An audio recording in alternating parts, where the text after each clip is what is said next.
sagalee qeerrooti. Sagaleen qeerroo torbaanitti guyyaa 3 diddaa uummata Oromoo fi saboota cunqurfamoo empire biyyattiin mara akkasumas shira mootummaa abbaa irree wayyaanee kan gabaasu. Kun sagalee qeerrooti.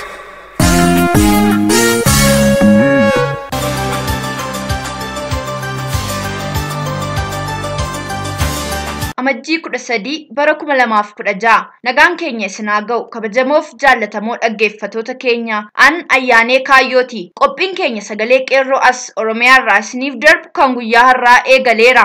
Sagantaa keenya har'aa keessatti akkuma barame dursa oduutu isiniif dhiyaata. Dhiyaansuun mootummaan wayyaanee saffisa eenyuyyuu yaaduun olitti akka gamoo kirkira lafaan rukutamee diigamuuf jira. Haalli kun ammoo power vacuum uumee biyyattii kallattii hin barbaachisnetti akka hin geessineef dhaabbileen siyaasaa keessattuu immoo addi bilisummaa Oromoo qophii taasisuu qabu ilaalchisee qophii addaa mata dureen isaa Oppiidiyoon tabaroo ittiin maaster pilaanii wayyaanee hojiirra akka hin oolle godhu hin qabdu mata duree jedhuun karaa jaal hariiroo jargootiin kan qophaa'e qabna. Akkasumas walliilee warraaqsaas ni qabna. Aga xumura sagantaa keenyaatti nu waliin turaan affeerraa keenya. Amma oduu.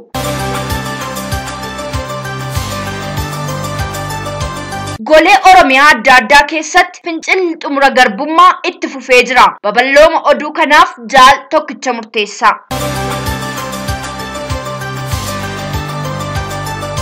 Galgala magaalli Amboo duree injifannoo fakkaatte reeffi gooticha Abdataa Araarsaa Finfinneerraa gara Amboo yoo galu uummanni qe'ee isaa fi barataan mooraatti hin hafne dabalatan galgala kana mooraa yuunivarsiitii keessatti barataan tokko akka du'e kan argan dubbataa jiru. Uummanni sagalee kana irraan caasaan nuun gaheen dhaadannoo kana fakkaatuun sagalee isaa dhageessisaa jira. Magaalaan Amboo waraanaan weerramtee jiraattus to'annoo uummataa jala jirti Amboon jedha odeessaan sagaleen qeerroo bakkichaa. Fincilli xumura garbummaa Oromiyaa guutuutti itti fufee jira. Dhukaasni bakka garaagaraatti dhaga'amaa jiraachuun barameera. Sababuma fincila kanaanis barataan tokko yuunivarsiitii Amboo irraa wareegameera. Fincila xumura garbummaa guutummaa Oromiyaatti wal ga'e har'a akkuma beekamu yuunivarsiitiilee garaagaraa keessatti haala diina sodaachisuu fi abdii kutachiisaadhaan itti oole. Yuunivarsiitii Harammayaa dabalatee uummanni naannootiin fincila xumura garbummaa Harargee fi naannoo isheetti ka'ee jiru haalaan diina roommaasisee jiraachuun barame. Naannoo yuunivarsiitii Harammayaatti qonnaan bulaan jiraattonni adda addaa miidhaa gurguddaadhaan saaxilaman humni wayyaanee jiraattota naannichaa irratti miidhaa geessisee jira. Akkasuma barattoonni mooraa yuunivarsiitii Harammayaa hedduun balaa guddaan isaanirra gahee jiraachuunis barameera. Lubbuun kan darban hanga ammaa hin beekamne jedhu jiraattonni naannichaa akkasuma qeerroon yoo gabaasu barattoonni hedduun dhabamaniiru jedha. Fincila xumura garbummaa naannichatti gaggeeffamaa jiru sodaa tokko malee itti fufee akka jiru sagalee qeerroof gabaasanii jiru. Oduu wal fakkaatu naannoo Finfinnee Buraayyuutti guyyaa kaleessaa kana dhukaasni darbee naannoo laga Gafarsaatti dhaga'amaa oole. Wayyaaneen amma gara itti baatu dhabdeetti. Fincila xumura garbummaa xumura wayyaanee taasisuuf Oromiyaa guutuutti wal ga'ee jiraachuunis barameera. Amajjii 12 bara 2016 gootonni barattoonni Oromoo yuunivarsiitii Jimmaa warraaqsa fincila xumura garbummaa jabeessuun waraana wayyaanee boqonnaa dhokatan. Kaleessa galgala mooraa yuunivarsiitii Jimmaa main kaampaasiitti warraaqsi jabaachuun itti fufee oole. Gootonni qeerroon barattoonni Oromoo yuunivarsiitii Jimmaa galgala kaleessaa mooraa main kaampaas keessatti warraaqsa fincila xumura garbummaa qabsiisuun waraana wayyaanee boqonnaa dhorkachuun sochiin daran jabaachuun itti fufee waraana wayyaanee jala dhaabbachuun falma gaggeessuun gaaffiiwwan itti aanan kana dhiyeeffatan. Gaaffiin mirga abbaa biyyummaa Oromoo deebii argachuu qaba. Hidhaa fi ajjeechaan nurraa dhaabbachuu qaba. Ilmaan Oromoo waraanaan ajjeefamaniif mootummaan itti nuuf haa gaafatamu. Shoror keessaan mootummaa wayyaaneeti malee uummata Oromoo gaaffii abbaa mirga abbaa biyyummaa gaafate miti. Waraanni uummata Oromoo goolaa jiru haal duree tokko malee Oromiyaa gadi dhiisee mooraa waraanaatti deebi'uu qaba. Gochaan duguuggaa sanyii yookaan jenosaayid uummata Oromoo irratti ta'aa jiru hatattamaan dhaabbachuu qaba. Yakka kanaaf mootummaan aangoo irra jiru yoo aangoo gadhiise illee akka itti gaafatamu beekuu qaba jedhu. Uummatni Oromoo mana hidhaa wayyaaneetti darramaa jiran hatattamaan gadi gadhiifamuu qabu. waraanni mooraa barnootaa gadi nuufaa lakkisu jechuudhaan sagalee mormii isaanii dhageessisuun warraaqsi fincila xumura garbummaa daran jabaachuun yuunivarsiitii Jimmaatti itti fufee jira. Halkan kana humni waraana wayyaanee mooraa waraana dhiha magaala Jimmaa keessatti argamu akka jiruun gara mooraa yuunivarsiitii Jimmaatti seensifamaa jiraachuunis barame. Mooraan yuunivarsiitichaa waraanaan weeraramee kan jiruu fi eegichi humnaa ol godhamus barattoonni Oromoo lubbuu keenya dabarsinee biyya keenyaaf kennina jechuun sodaa tokko malee murannoodhaan dhaadachaa jiraachuu isaanii odeessaan sagalee qeerroo bakkichaa nuuf hime. Oduu biraan humni waraana faashistii wayyaanee uummata gidirsuu itti fufe baa Wallaggaa gabaa jimaataa mana barumsaa sadarkaa tokkoffaa Girjoofitetti barattoota kaan mana barumsaa irraa ari'aa kaan mana adabaatti guuraa jiraachuu dubbatu. Qeerroon gabaa jimaatarraa barataa kutaa 8ffaa kan ta'e Muhammad Muusaa yakka tokko malee gaaffii mirgaa waan gaafateef manni barumsaa Garjii adaba waggaa 2 kan laatte yoo ta'u badii tokko malee murtoo kana waan itti murteessaniif bakki buuteen isaa yeroo ammaa kana hin beekamu. Haati isaas namoota kanaan yakka isaan dhala waan na duraa dhabamsiiftaniif lubbuu isaaf itti gaafatamaan isinii sababa jedhaniif qofa mana hidhaa guuteetti gidirfamaa akka jiran qeerroon bakkichaa ni dubbatu. Humni waraana wayyaanee haalli barattoota yuunivarsiitii Jimmaa kan mooraa guddaa waan isa sodaachiseef fuulleewwan doormii akkasumas manneen kitaabaa caccabsee seenee barattoota irratti miidhaa geessisaa jira. Akkuma amala isaanii shororkeessitoonni mootummaa sobaan barattoota mana barumsaan ala gochuuf qabeenya yuunivarsiitii Jimmaa caccabsaa jiraachuu dubbatu barattoonni argan. Yaalii jala deemtonni mootummaa wayyaanee OPDO'n uummata irratti ragaa sobaa baasuuf goote yeroo sadaffaaf fashalaa'e.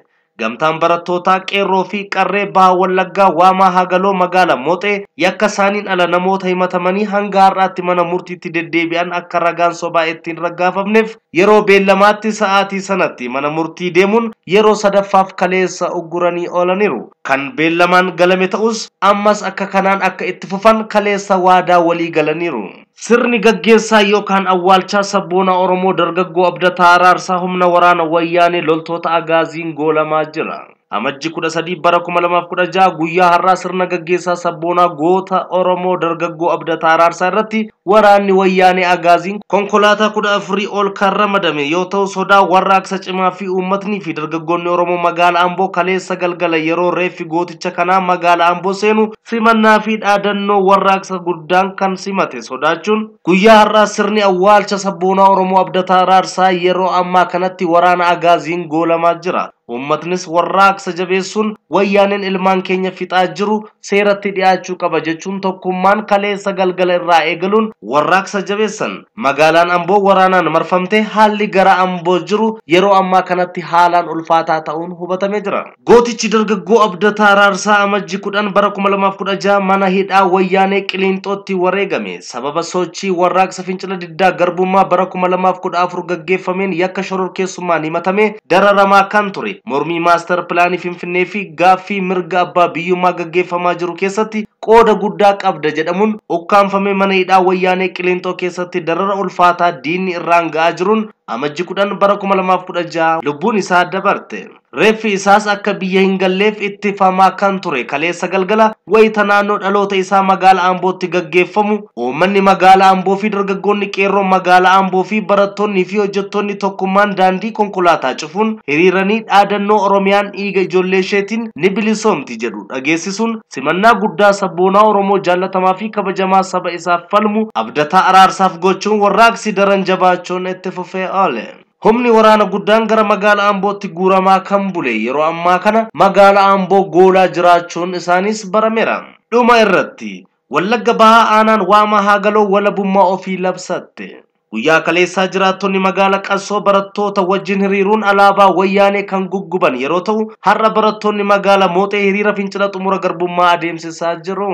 Onuma kana mana barumsaa Baabbaa Kafalee kutaa 1 hanga 8 barattoonni fincila xumura garbummaa dhageessisuun qonnaan bultoonni ganda Baabbaa Kafalee fincila xumura garbummaa jabaa adeemsisaa jiraachuun isaanis barame. Yeroo ammaa kana uummanni ona waamaa hagaloo walabummaa ofii labsachuun humna waraana wayyaanee ofirraa qolachaa akka jiru addeessi achirraa nu dhaqqabe ifa taasisee jira. Oduun keenya sagalee qeerroo guyyaa har'aa kanuma qophiilee afaan waliin turtii gaarii. OPDO'n tabaroo ittiin maaster pilaaniin Finfinnee fi labsiin qindoomina magaalota Oromiyaa akka hojiirreen olle gootu hin qabdu. Tana gochuu kan danda'u gootichaa fi uummata seena qabeessa uummata Oromoo qofadha. Seenaa bara dhihoo yaadannullee yoo kaafne wayyaaneen OPDO akka loonitti ooftee yeroo isheen Adaamaatti galchite hoggansa hangafticha waldaa wargargaarsa Oromoo Maccaa fi Tuulamaa fi tokkummaa barattoota Oromootu Oromoota godina hunda dirmachiisee wayyaanee dirqisiisee mirga OPDO'n Finfinnee irraa qabdu kabajsiisee teessoo magaalaa Oromiyaa Finfinneetti deebise. Malee OPDO'n hamlee ittiin abbaa biyyummaa falmattu qabaattee hin beektu. OPDO'n Oromiyaa kan bulchaa jiru anadha jechuun wayyaaneef golgaa ta'uun kijibduuf mindaan haa kafalamuu fi malee otoo OPDO'n jirtu dameen tikaa federaala wayyaanee lubbuu Oromoota meeqa akka inni seeraan ala bulchiinsa Oromiyaa keessa seenee dabarsaa jiru mannisaa halakkaa'u. Wayyaaneen ofumaaf maaster pilaanii Finfinnee jettee of saaxilte malee har'as qonnaan bulaa Oromoo meeqantam dachii irraa kaachisanii investeroota Tigrootaa fi lammiilee biyya alaa dureessootatti liiziin waggaa 99f biyya gurguranii akka jiran haqa dirreerra jiruu fi ammas itti fufee jirudha. Amma waqtii OPDO'n asii labsii maaster pilaaniin kun hafuu labsaa jirtuttillee waraanni wayyaanee Tigrootaan hoogganamu lammiilee Oromoo keenya godinaalee Oromiyaa bakkee hundatti galaafachaa akka jiru ifaadha. Jaarsi harree waraabessarraa dhorkuu hin danda'u akkuma jedhan OPDO'n mirgi uummata Oromoo hidhattoota Tigreen akka hin mulqamne gochuuf tabaroo hin qabdu. Sa'a artikilii kana dubbisaa jirruttillee ilmaan Tigrootaa Oromoo ajjeesanii reeffa ilmaan Oromoo deebisanii maatii abbaa nama ajjeesan kanaatti qarshii 3,600 gatii rasaasaa ittiin ajjeefame jedhanii gurgurachaa jiru. Maatiin nama isaa awwaallachuuf reeffa ilmaan Oromoo qarshii isaa baasee ilmaan Tigrootarraa bitachaa jira.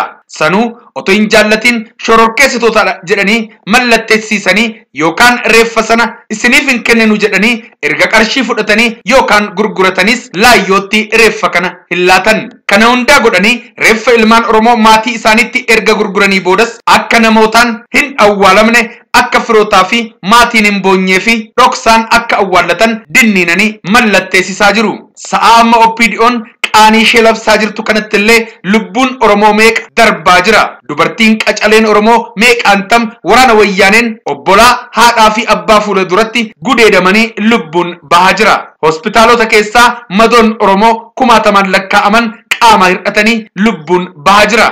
Mana hidhaa beekamoo fi hin beekamne keessatti 100 kan lakkaa'amantu dararaan kana hin jedhamne irratti raawwataa jira. Mana meeqaatamtu cabee saamamaa hidhaatti guuramaa jira.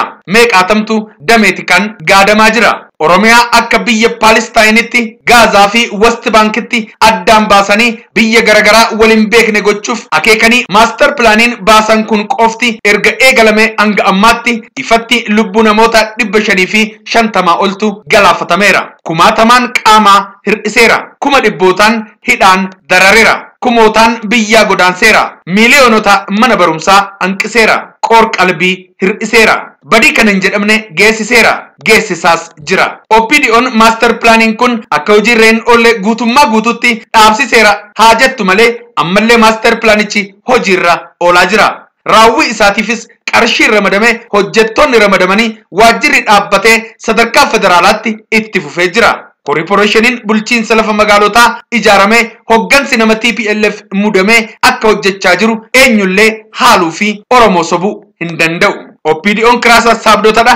Kanaafuu lafa kana bulchuu hin dandeessu. Lafti kun kiraa sassaabdota OPDO jalaa bahee harka korporeeshinii bulchiinsa lafa magaalotaa jala galuu qaba jechuun muummichi ministeera wayyaanee hafuura du'aan socho'u Hayilamaariyaam Dassaaleny jedhamu paarlaamaa wayyaanee irratti ifatti uummataaf labsuu isaanii akkamitti sobuu danda'u? Moo Hayilamaariyaam Dassaaleny kana jechuu isaaniitiif ifatti OPDO dhiifama gaafatu laata? Gaafa isaan kana jedhaniyo OPDO miti harka guutuu kennuun kan paarlaamaa federaalaa irratti deeggarsaaf harka baasee waan kana dhugoomse. Dubbiin itti cimnaan Abbaay Tsahayyee yaada isaa geeddaree dhoksaan karoora maaster pilaanii kana gaggeessuuf tooftaa haaraa bocate moo OPDO matu murtii kana murteeffate? Murtii ajajoonni TPLF hin dabarsine immoo akkamitti hojiirra oolaa? OPDO'n kana bira dabartee faayidaa uummanni Oromoo abbaa biyyummaa Finfinnee irraa qabu ni kabachiisna jechuun kunoo OPDO isuma beeknutu kana godhamo OPDO haaraatu dhalate. OPDO isuma beeknu yoo ta'e kana gochuuf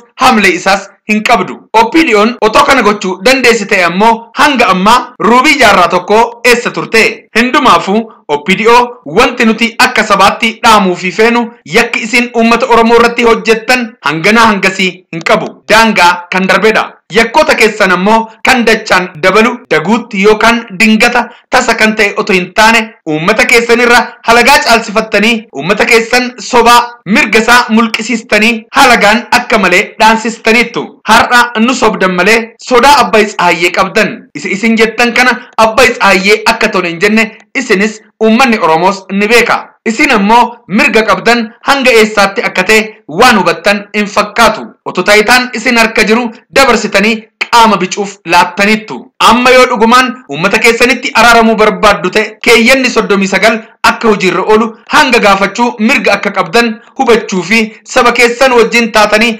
diktaateroota akka Abbaay Tsahaayyee mirga abbaa biyyummaa isin mulqanii isin qaanessuun isinitti roorrisanii ilmaan keessan isin jalatti ajjeesaa jiran murtii uummataatti akka dhihaatan gochuu danda'uu qabdu. Yookaan ammoo keeyyanni 39 akka hojiirra oolu uummata keessan wajjin wareegama kamuu baasuuf qophaa'oo ta'uu keessan agarsiisuun isinirraa eeggama. Kana gochuu hin dandeessan taanaan ammas uummata keessan sobaa cubbuu daangaa darbee irratti raawwachuurra kanaa achi yakka amma kanaa uummata irratti raawwattanii dhiiga amma kanaa dhangalaasistanii uummata bulchuu waan hin dandeenyeef fedhii keessaniin aangoo keessan gadi akka lakkistan isin gaafanna. Carraa kanaan dhaabbilee siyaasaa biyya keessaa fi alatti argamtan maraaf dhaamsi fardii nuti qeerroon ilmaan Oromoo qabnu mootummaan wayyaanee akka gamoo kirkira lafaan rukutamee sa'aa dhiyoo keessatti diigamuunsaa waan hin oolleef qaawwi qaama biyya hoogganu yookaan power vacuumiin akka hin uumamne ammaan hatattamatti akka itti qophooftan yeroo gadi jabeessinee dhaammannu keessaafuu addi bilisummaa Oromoo biyya hoogganuuf akka hatattamaan of qopheessu gadi jabeessinee dhaammanna. Qeerroon bilisummaa yoomuu taanaan labsii maaster pilaanii wayyaaneefis hirrifatu. Labsiin wayyaanee shaarameefis hin dhiichiftu. Akeeknii fi galiin qabsoo bilisummaa Oromoo qeerroon qabattee kaate rabsaa daabboo halaqaa Gabrahannaatti hirmaachuuf otoo hin taane koloneeffattuu wayyaanee aangoorraa darbee Oromoo abbaa biyyaa biyya isaarratti aangoomsuufidha. Diraamaa wayyaaneen qabsoo abbaa biyyummaaf godhamu dhaabsisuuf gootu dhagahuuf qeerroon bilisummaa gurran qabdu. Yakka amma kana raawwatanii ammas aangoorra taa'anii itti fufuuf yaaduun OPDOs ta'e wayyaanee cubbuu isaanii dachaa taasisa. Fedhiin hawaasa keenyaa hanga wayyaaneen yaadduutii ol yookaan iskooppii sirna wayyaaneetiin ol ta'eera. Sirni wayyaanee dulloomeera. Burkutaa'ee yeroon itti kufus ga'eera. Qeerroon bilisummaa wayyaanee tortortee uummata keenyatti ajawaa jirtu kana walitti qabee maksuun gabrummaatti xumura gochuuf fincila xumura gabrummaa dacha dachaan ni dabala. OPDO'n tabaroo ittiin maaster pilaaniin Finfinnee fi labsiin qindoomina magaalota Oromiyaa akka hojiirra hin oolle gootu hin qabdu. Kana gochuu kan danda'u gootichaa fi uummata seena qabeessa uummata Oromoo qofadha. Qeerroo bilisummaa Oromoo Oromiyaa hariiroo jorgootiin qophaa'ee kan dhiyaate.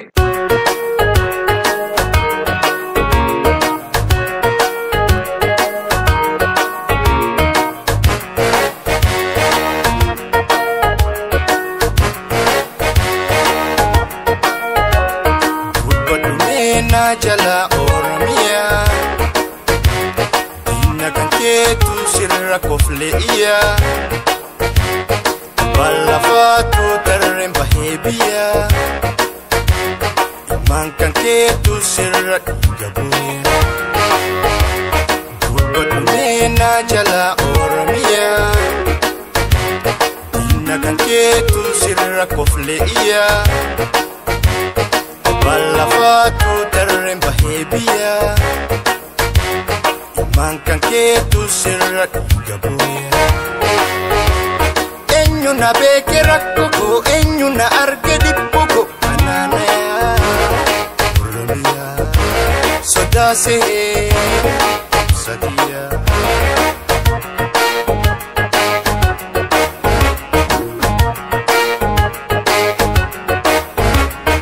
Kantu kan derani baradu feta bro Kan simi dumale si tolunjiru Ya sabako amma jabe fadu irre Tutukani disun suwanu manjire sun suwaanuman jirre abbaan fedhee basaasus abbaan fedhee dhukaasus nuti nan qabnu naasu hamman sibiila somsu dirri ko gadi ciisu hidhus kana ajjeesu booda nan deebisu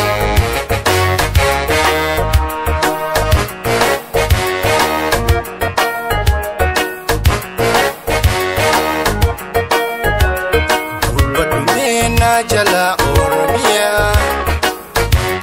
inna kan ketu sirra kofle iya balla fatu darren bahebia man kan ketu sirra gabuya budumena jala oromia inna kan ketu sirra kofle iya balla fatu darren bahebia man kan ketu sirra gabuya enyu na beke rakko enyu na arge dippo ananaya oromia sodase sadia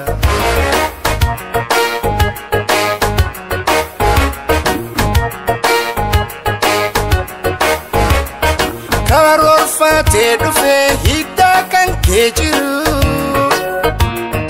enyu maletanan abban koto karu obsa sodase kan sikente dabru oso geronjiru ayo namnimuru oso aninjiru ayo namnimuru abbaan fedhee basaasus abbaan fedhee dhukaasus nuti nan qabnu naasu hamman sibiila somsu dirri ko gadi ciisu hidhus kana ajjeesu booda nan deebisu booda nan deebisu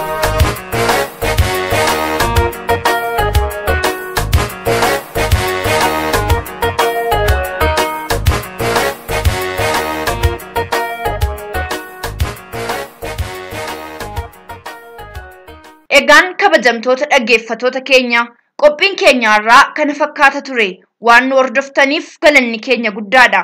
Qophii wal fakkaatuun yeroo itti aanu agoola garrutti nagaan nuuf tura. Injifannoo uummata Oromoof gadaan gadaa bilisummaati.